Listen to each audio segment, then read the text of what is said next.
So what are strokes? Well, if we're walking down the road and I see you, or if I'm walking down the road and I see you, and I say, "Oh, hi," and you say hi back, it's we've recognised that we're existing, that we're there.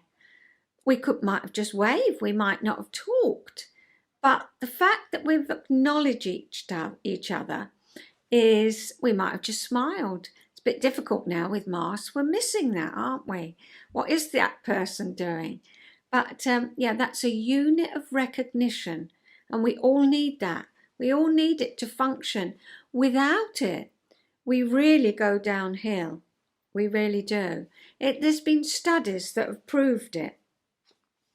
And if I said hello to you and you walked straight past me without smiling or saying hello back, I'd think, oh, what's going on here? Something's going on. It wouldn't be normal. It wouldn't be right, would it? We feel deprived if we don't get strokes. We need them.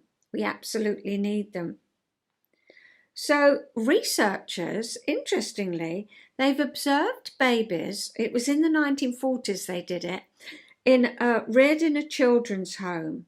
They were well fed, they were well kept, but they were emotionally deprived because people thought, right, so long as they're well fed, well cared for, that's all they need. But of course, they've come to realize that what they need is stimulus. Look at babies now. I mean, giddy aunt, what they do now. And those babies in that home, they had little to do except look at the white walls and maybe people would come in and check they're all right, but they didn't interact with them as we do now with children. They didn't touch them, they didn't cuddle them, and they didn't stroke them. So without those strokes, they were emotionally deprived. And so we need that. We need those strokes. Of course, we've missed those strokes in lockdown and all of this, haven't we? Because, we've had to socially distance, and how strange it feels because we need it. We know we need it. So just a hello or a smile, it does us good, doesn't it? Even if it's a frown or somebody's not happy with us, we prefer that to a blank face, because that person is showing that we exist. So that's how our need for strokes is. We really do need them. Okay, so there's verbal and non-verbal. Let's think about that. A verbal, hi. A non-verbal, smile or a frown. Verbal and non-verbal. They're quite easy to remember, aren't they? Then we've got positive and negative.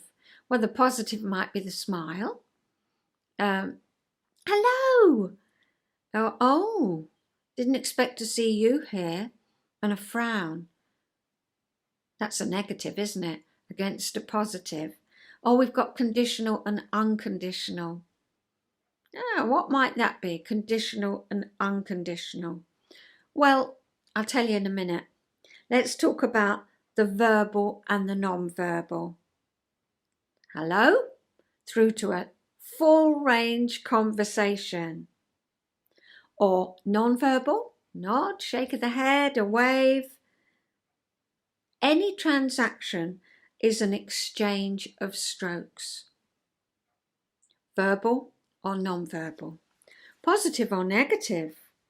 Okay, so as I said, we met that neighbour walking down the road. A positive would be a big smile. Non-verbal. But it would be positive if it was, But a negative would be a frown. Oh, didn't expect to see you this morning. Yeah, nice day, I say. Well, it was till I saw you. So you might imagine that people would always seek out positive strokes. But no, we seek out any kind of stroke. Why? Because it tells us we're alive. There were some gruesome studies with the rats. One group, they were kept in identical featureless boxes. One group of rats was given electric shocks. Another group of rats weren't. And the group of rats who did better were the group of rats who got the shocks, because it was better than being left completely isolated. Well, isolation is a terrible form of punishment, isn't it? Now, when we're infants, that's how we feel, like those rats. You know, we'd rather get a telling off than absolute blank. We'd rather get a telling off than somebody not recognising that we're there. And sometimes, as grown-ups, we remember that time and we go back to that time. And that's what we can change while we're learning TA. Now let's go on to the conditional and the unconditional. Okay, let's think about a positive conditional. I might pick the little one up from school and he's done some painting. And I say, what a fantastic painting. Well done. Well, that's positive, but it's conditional on him doing painting. He might not have had that lesson that day, and so I wouldn't be able to talk about the painting.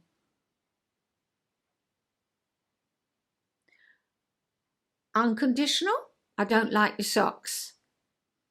Yeah, that's conditional because they might not have worn those socks that day, but it's a negative because I don't like your socks. So think about the unconditional. I love you. Don't have to do or say anything. You're being told, I love you. Unconditional positive. I hate you. Unconditional negative.